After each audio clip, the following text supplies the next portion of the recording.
अच्छा, आपने कभी सोचा कि जब देश की राजधानी में कोई बड़ा वैश्विक आयोजन होने वाला हो और ठीक उसी समय सड़कों पर आंदोलन का नया बवंडर खड़ा करने की तैयारी की जा रही हो, तो इसे केवल आप एक इत्तेफाक मानेंगे या फिर एक बहुत बड़ी साजिश? और अगर आप इसे साजिश मानेंगे और अगर मैं सही हूं, तो वो साजिश 10 सितंबर 2026 को होने वाली है। दोस्तों, आज हम जिस विषय पर बात करने जा रहे हैं वह देश की सुरक्षा, संप्रभुता और अंदरूनी अस्थिरता से सीधे तौर पर जुड़ा हुआ है।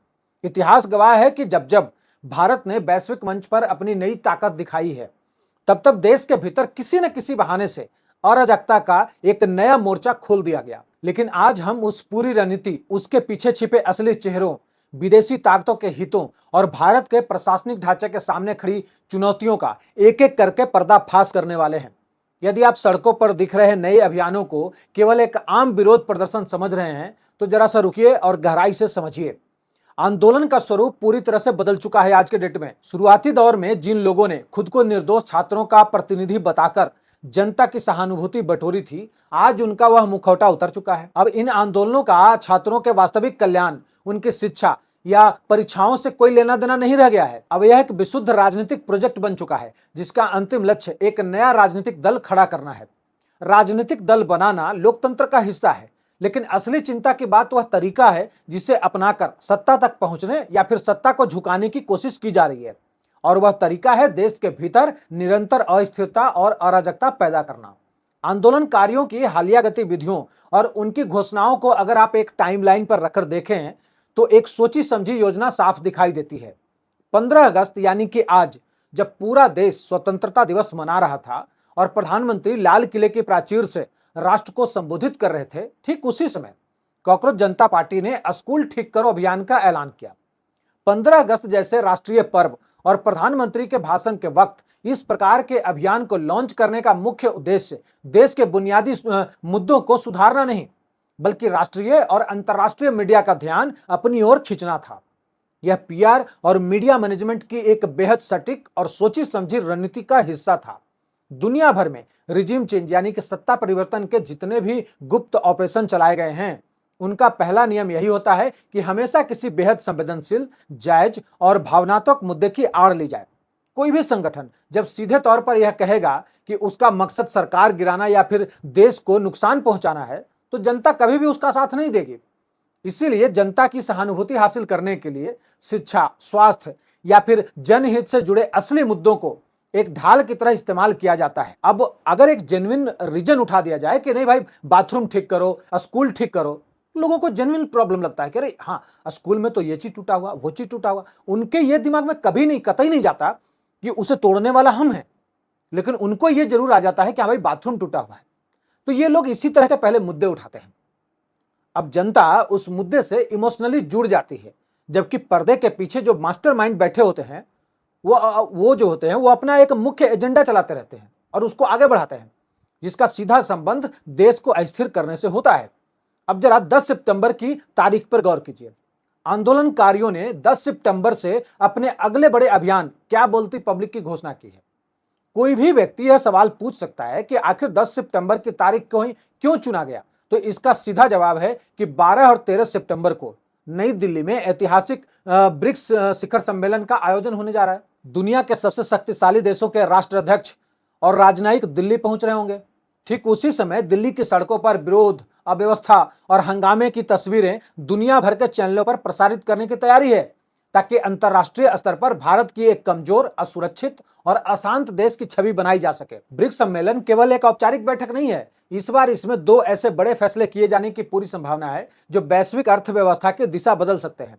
पहला फैसला है भारत के यूपीआई जैसे अत्याधुनिक और सफल फास्ट पेमेंट सिस्टम को ब्रिक्स सदस्य देशों के वित्तीय नेटवर्क से जोड़ना। अगर यह व्यवस्था लागू होती है तो ब्रिक्स देशों के बीच व्यापारिक लेन देन चुटकियों में और बहुत कम लागत पर होने लगेगा। भारत की इस स्वदेशी तकनीक का डंका पूरी दुनिया में बजेगा, जिससे वैश्विक वित्तीय मंच पर भारत का प्रभाव कई गुना बढ़ जाएगा। और दूसरा सबसे महत्वपूर्ण मुद्दा है डी डॉलराइजेशन, यानी कि अंतरराष्ट्रीय व्यापार में अमेरिकी डॉलर के वर्चस्व को कम करना और पश्चिमी दबदबे वाली स्विफ्ट बैंकिंग प्रणाली का एक नया सुरक्षित विकल्प तैयार करना। भारत, रूस, चीन और ब्राजील जैसे देश जब अपनी स्थानीय मुद्राओं में व्यापार करने के तंत्र पर सहमत हो जाएंगे, तो पश्चिमी देशों का एक अधिकार खत्म होने लगेगा। यही वह बिंदु है जहां वैश्विक भू राजनीति का खेल शुरू होता है। डॉलर के दबदबे को पहुंचने वाली चोट अमेरिका और यूरोप की अर्थव्यवस्थाओं के लिए एक बहुत बड़ा झटका साबित हो सकती है, जबकि दूसरी ओर चीन इस स्थिति का फायदा उठाकर अपना प्रभाव बढ़ाना चाहता है। जब इतने बड़े आर्थिक और राजनीतिक हित दावे पर लगे हों, तो यह समझना बिल्कुल कठिन नहीं है कि दिल्ली में होने वाले ब्रिक्स सम्मेलन के ठीक 2 दिन पहले अराजकता फैलाने के अभियानों की टाइमिंग किसके इशारे पर तय हो रही है।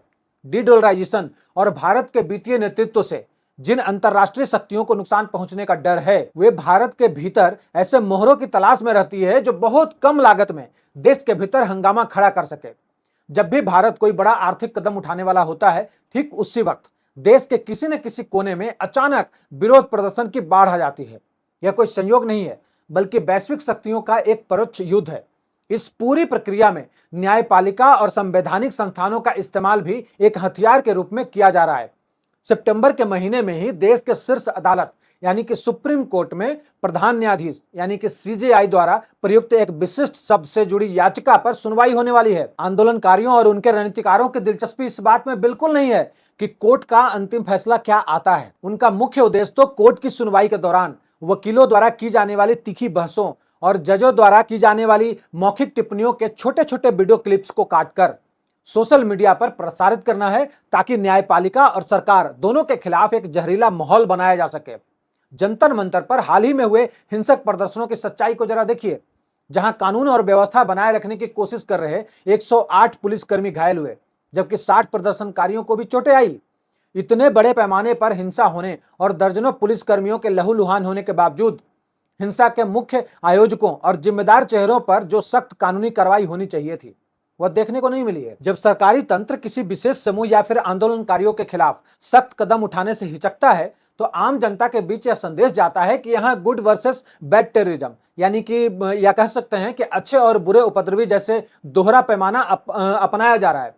सरकार के पिछले रवैये ने भी इन तत्वों का हौसला बढ़ाने में एक बड़ी भूमिका निभाई है।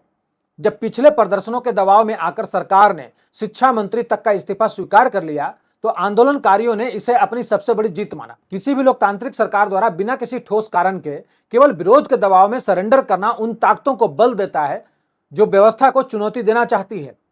शिक्षा मंत्री के इस्तीफे से आंदोलनकारियों को यह भरोसा हो गया कि सरकार को आसानी से झुकाया जा सकता है। अब उनका लक्ष्य किसी एक मंत्री का इस्तीफा नहीं, बल्कि सीधे तौर पर भारत सरकार के साख को बट्टा लगाना और देश के ढांचे को चोट पहुंचाना है। जंतर मंतर पर प्रदर्शन की अनुमति देते समय दिल्ली पुलिस द्वारा करीब 16 से 17 सख्त शर्तें रखी गई थी, जिनमें शांतिपूर्ण रहने, समिति संख्या जो यहां पर जुटने के जो लोगों की जो संख्या थी वो 1000 से कम में एकत्र होने और सार्वजनिक संपत्ति को नुकसान न पहुंचाने जैसे स्पष्ट अंडरटेकिंग शामिल थे। प्रदर्शनकारियों ने इन सभी लिखित शर्तों की खुलेआम धज्जियां उड़ाई। इसके बावजूद यदि दिल्ली पुलिस और गृह मंत्रालय की ओर से कठोर कारण बताओ नोटिस, भारी जुर्माना या आपराधिक मुकदमों की प्रक्रिया शुरू नहीं की जाती, तो यह कानून के शासन के प्रति एक गंभीर सवाल खड़ा करता है। नियम तोड़ने वालों को यह साफ संदेश मिलना चाहिए कि कानून से ऊपर कोई नहीं है। सुरक्षा और खुफिया एजेंसियों के सामने अब समय आ गया है कि वे इस पूरे नेटवर्क के वित्तीय स्रोतों यानी कि फंडिंग के ताने बाने का खुलासा जनता के सामने करे। यह पैसा कहां से आ रहा है, किन सेल कंपनियों, एनजीओ या फिर विदेशी खातों के माध्यम से इन अभियानों को संचालित किया जा रहा है। जब तक इन संगठनों की फंडिंग की रीढ़ नहीं तोड़ी जाएगी, तब तक ये नाम बदलकर सड़कों पर आते रहेंगे। पारदर्शिता ही एकमात्र जरिया है जिससे जनता के सामने यह सच आ सकता है कि छात्र आंदोलन के नाम पर किसके खाते में विदेशी धन जमा हो रहे हैं। यहां हमें अनुच्छेद 370 के हटने के बाद जम्मू कश्मीर में अपनाए गए प्रशासनिक मॉडल को याद रखने की जरूरत है। कश्मीर में शांति स्थापित करने के लिए सरकार ने एक बेहद कारगर नीति अपनाई थी। सरकारी तंत्र, शिक्षण संस्थानों और प्रशासनिक विभागों के भीतर मौजूद ऐसे तत्वों की पहचान करके उन्हें सेवा से बाहर निकाला गया जो प्रत्यक्ष या अप्रत्यक्ष रूप से अलगाववादियों और आतंकवादियों का समर्थन कर रहे थे।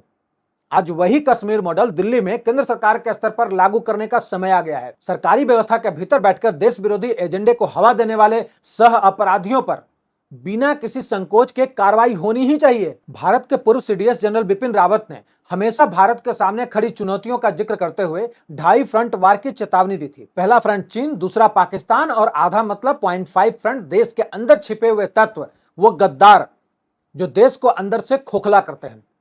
लेकिन आज के हालात को देखते हुए यह साफ हो गया है कि यह अंदरूनी आधा फ्रंट अब हाफ फ्रंट नहीं रहा, बल्कि एक पूरा फुल फ्रंट बन चुका है। यह अंदरूनी दुश्मन चीन और पाकिस्तान की सीमाओं पर तैनात बंदूकों से भी अधिक खतरनाक है, क्योंकि यह देश के नागरिकों के बीच रहकर हमारी ही संवैधानिक स्वतंत्रता का इस्तेमाल करके देश की नींव पर हमला करता है।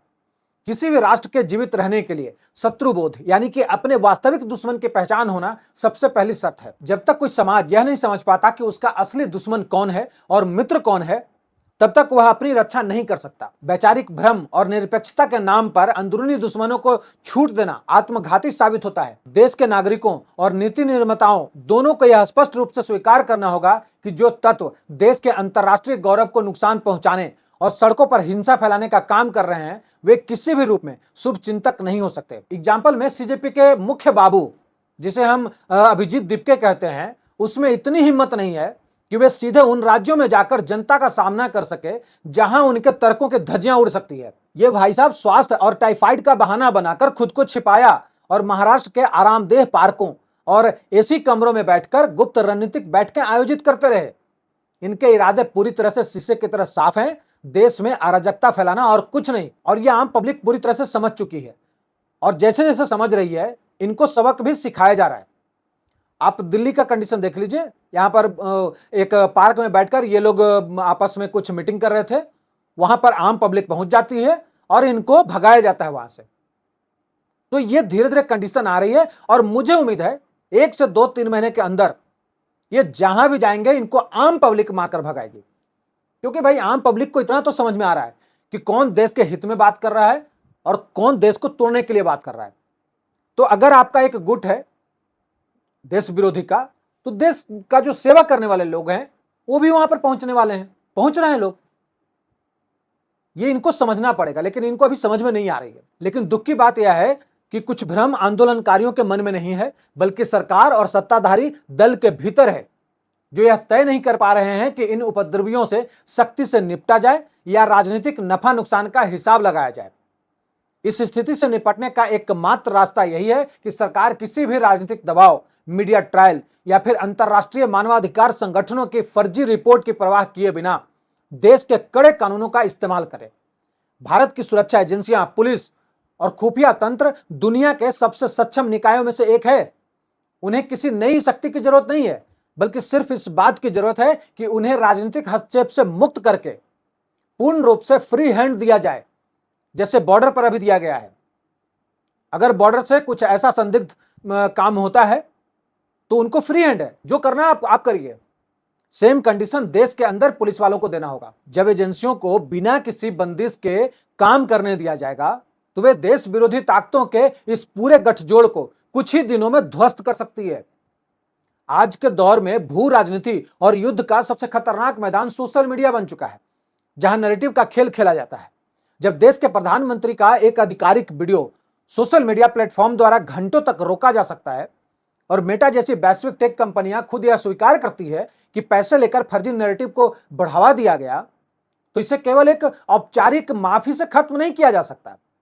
किसी भी विदेशी टेक कंपनी को भारत की संप्रभुता और चुनावी प्रक्रियाओं के साथ खिलवाड़ करने की अनुमति नहीं दी जा सकती। ऐसे संगीन अपराधों के लिए भारी जुर्माना और सख्त आपराधिक सजा का प्रावधान होना अनिवार्य है। अंत में हमें एक नागरिक के रूप में यह समझना होगा कि लोकतंत्र और अराजकता के बीच एक बहुत पतली रेखा होती है। विरोध करने का अधिकार संविधान देता है, लेकिन देश की अर्थव्यवस्था, सुरक्षा और अंतर्राष्ट्रीय छवि को बंधक बनाने की इजाजत कोई भी परिपक्व लोकतंत्र नहीं दे सकता। तो फैसला हमें और हमारी व्यवस्था को करना है कि हम कड़े फैसले लेकर देश के भविष्य को सुरक्षित करते हैं या फिर राजनीतिक तुष्टीकरण के रास्ते पर चलकर इन आंतरिक खतरों को और बड़ा होने देते हैं। इस पूरे मुद्दे पर आपकी राय क्या है, नीचे कमेंट सेक्शन में जरूर बताइए। वीडियो को लाइक शेयर सब्सक्राइब करना मत भूलिए। इस एपिसोड में इतना ही, अगले एपिसोड में मिलता हूं, तब तक के लिए जय हिंद।